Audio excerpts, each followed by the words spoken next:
Assalamu alaikum warahmatullahi wabarakatuh and shalom. How you guys doing? Obviously, this is the wee hours, especially for Pacific time. I'm back on my 4:30 wake ups now. I go to work at 7:30, but I decided to get back into my 4:30 routine because it's the most productive, and I feel pretty well energized when I do it. Sorry for my parents. I just got out of the shower. Just get my day started. About to go get a good, decent workout before I go to work. But yeah, so, I'm like I said, I'm an impulsive person when it comes to something on my mind because, when I have that energy and that spirit, that passion, I have to get it out. Otherwise, it's just, when I'm at work or something, I have something else productive to do. It stays in the back burner of my mind. And instead of focusing on what I actually need to do, I'm focused on something else. So bear with me now. So I might reshare this back on my channel later on during the day, but I think this is a very important topic. And, and I'll actually get a professional video of this done so I can break it down and actually show you prime examples of what I'm talking about. But this one's called cultural cop-outs. And I think the reason I call it cultural cop-out is because I see a lot of cognitive dissonance in the hip hop community.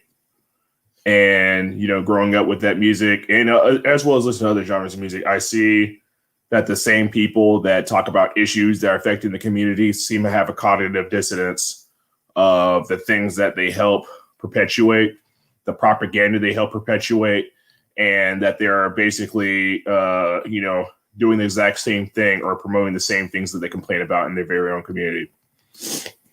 So when that, I can go on and on and on of where this originated from. I'm not going to do that because that would take too long. I notice my videos kind of have a big runtime. And when they have a big runtime, people are less enthusiastic of watching the full thing, unfortunately, because people want to be entertained and people have short attention spans, especially millennials and Gen Z. It is what it is, right?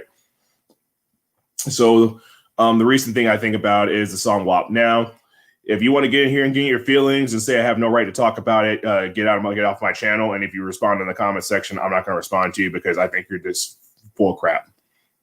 Everybody has a right to talk about anything because the same people that say you shouldn't speak on certain things are the very people that speak on everything and can't keep people's names out of their mouth.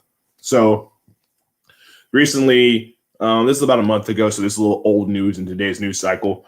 Snoop Dogg said something about WAP, and then Offset, and this is also hypocritical on Snoop Dogg's part because, he had freaking Doggy Style, which is... I love that. Don't get me wrong, man. That's a classic album, but that is one of the most problematic albums of all time. You know what I'm saying? For real. Gangsta Rap was hell problematic. Let's keep it a buck, right?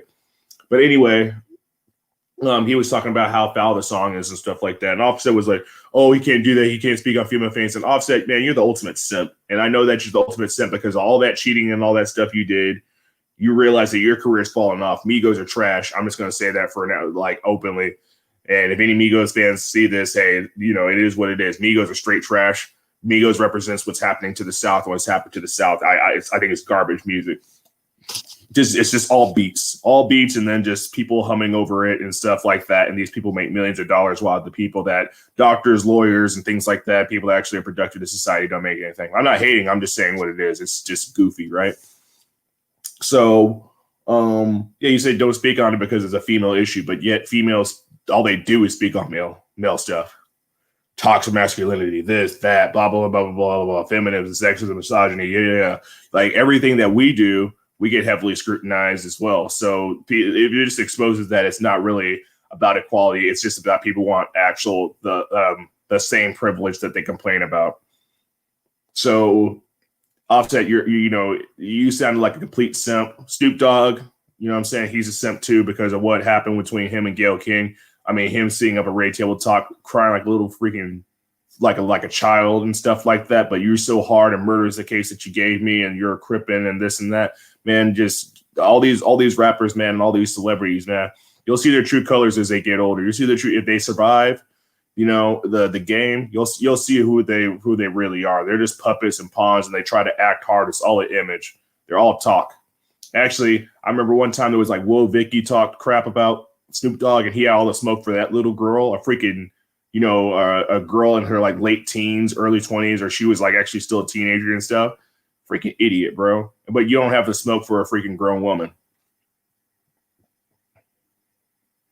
You don't even have any homegirls that possibly could step in and have your back or anything like that, interject. Whatever. That being said, so apparently also Cardi B is not allowing her kid to listen to the song.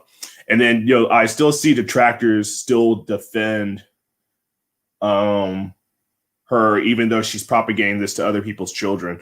And people would say, "Oh, you have to take charge of what you expose your kids to." And I think that's why I call a cultural cop out, because the same people, I noticed these are the same people. And I've seen it time and time again. They're the same people that listen to that music around their kids. They give their kids cell phones and they don't have any parental blockers or anything like that. Or even if there are parental blockers, you can't still prevent people from listening to that stuff. Let's just be honest, the way the algorithms work. So you're still exposing your kids to that music.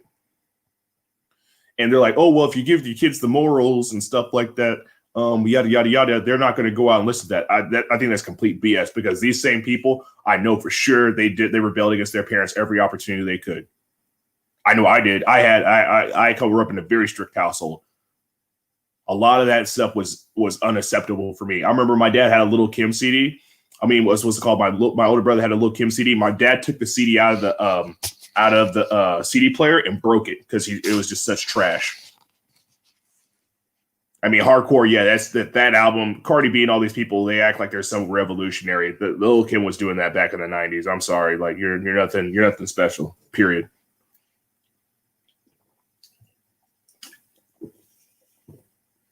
It's LaCroix. It's not alcohol.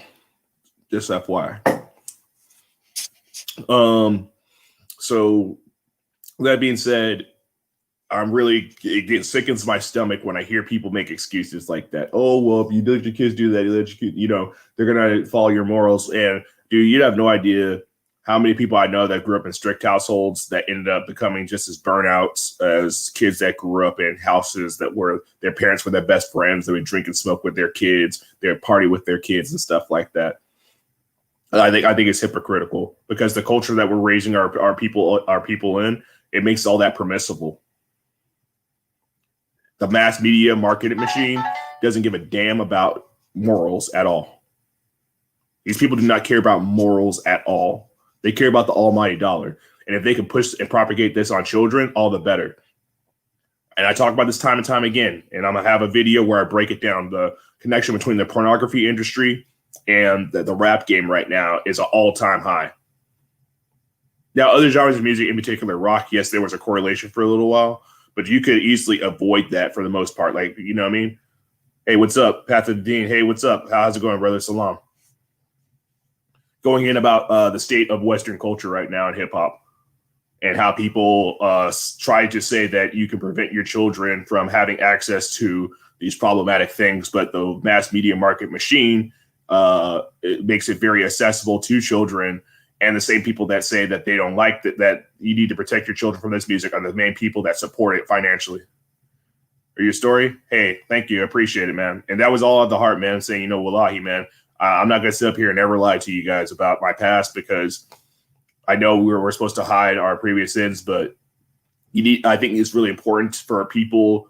Let's just say especially if they're not a revert, if they're born into a family, I see a big divide between people that are born into a family that is practicing, and the nafs that they have and their desires, and how sometimes they fall victim to them.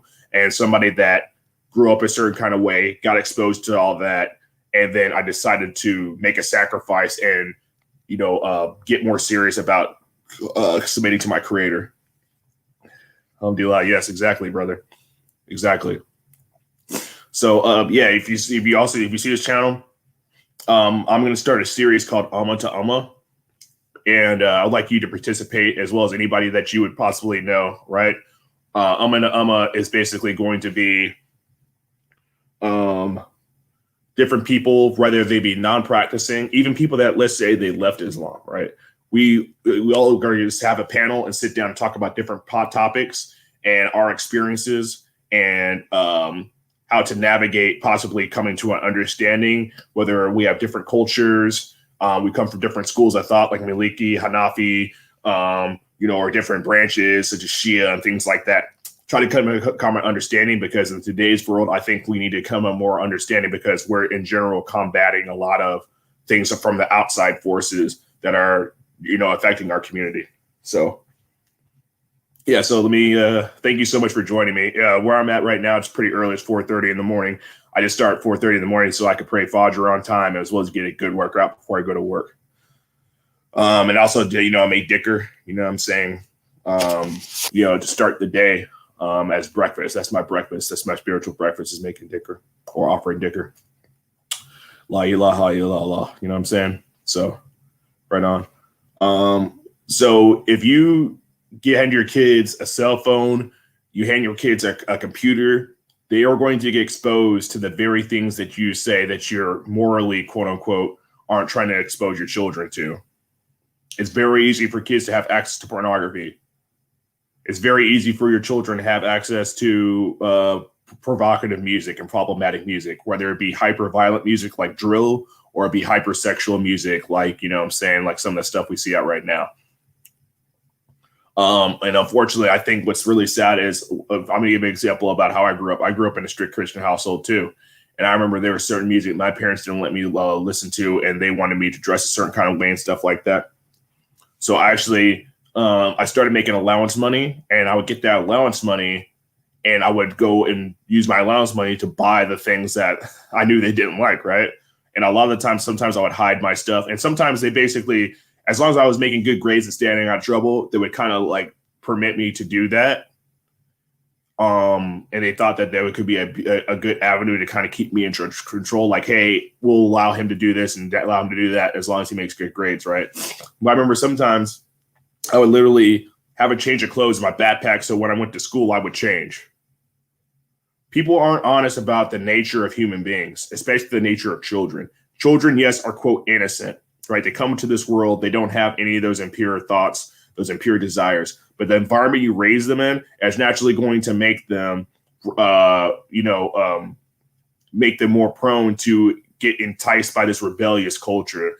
The authority of parents, more than any other time, I think, in history, is being subverted by outside forces, whether it be the music industry, entertainment industry. Little girls are told they're not beautiful enough, and then if they're not beautiful enough or whatever like that, then they need to change themselves. Then also, hey, if they're not having sex and openly expressing sexuality at every turn of their, of their day, then something's wrong with them inherently, because they're not out there having sex.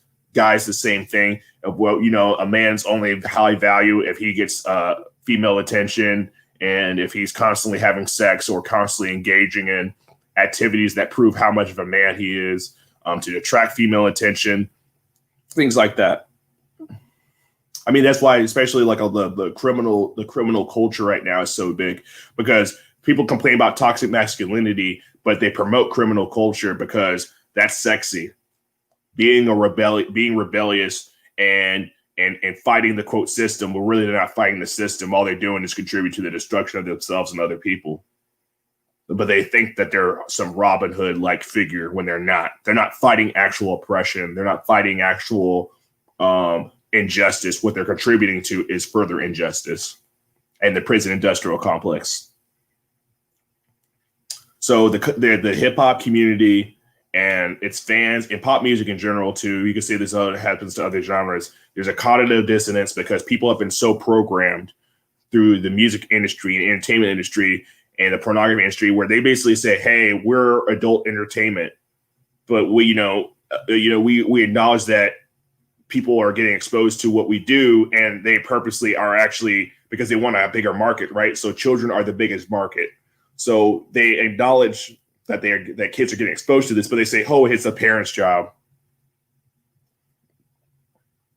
It's a parent's job. Same thing like the fast food industry. They put out absolute garbage. Oh, it's the parent's job of what these kids are eating and stuff like that. Meanwhile, there's some schools where they're literally putting freaking fast food companies are actually putting soda machines, putting burger stands, pizza stands, and things like that in these schools. And, so these parents, a lot of them, hey, man, they're working hard. Two-parent household, even if it's a two-parent household, both parents are working all the time. They can't sit and they're not knowledgeable of every single thing, of every single moment that their kid is doing. And a lot of kids lie to their parents on top of that. Oh, and I've even seen people say, "Oh, your kids lied to you. That's your problem." I loved my parents to death when I was a kid. I loved them to death, but I would lie to them because why? People love to lie. People lie to their spouses. People lie to their friends. People lie to their family. People lie to their teachers. People lie to the police officers. People lie. That's what people do. People lie to get away with things they want to do. Very few children are going to be honest with their parents because they know the repercussions of their actions. Even if they say, like, I remember one time actually, I was honest with my dad about going to a certain part of my neighborhood that I wasn't supposed to go to, and I was naive, and he didn't ask me about it, but I exposed myself, right? I was like, hey, I was here, blah blah blah, with my little brother. My dad whooped the crap out of me, and after that, I was just like, hey, why would I do the right thing and be honest with you? Because I know the repercussions of my actions. Now, even if it wasn't capital punishment, right? Let's just say he grounded me and he took away all my music or something like that, or I had to stay inside all the time, which pretty much, honestly, I was staying inside all the time anyway. And he took away my privileges, this and that. To be honest, I would have felt the same way. I still would have been like, hey, why would I know the consequences of my actions, so why would I tell anybody? That, you know what I mean? That's just human nature. People are going to lie so they could, get away with their desires. So, yeah, that's just the sum of it. I've been in it for a little while, so thank you, brother. Path of Dean. Thank you so much. I really, really hope that you catch a lot more of my streams. Please like, share, and subscribe this and recommend this channel to other people. I do want to talk about the Dean quite a bit. I'm going to start 2 channels. So I'm going to start one that's more of a secular topics where I talk more about stuff like this from a secular perspective as well. But, for this one is, Zach isn't done yet. So it's mostly from, a Dean-based perspective on this current state of culture, my experiences, and my perspective. So thank you so much for joining me. I know it's really, I don't know what time zone you're in, but please comment on the video too. And, when I have panels for my series called Into I would love for you to join. Thank you so much. Assalamu alaikum.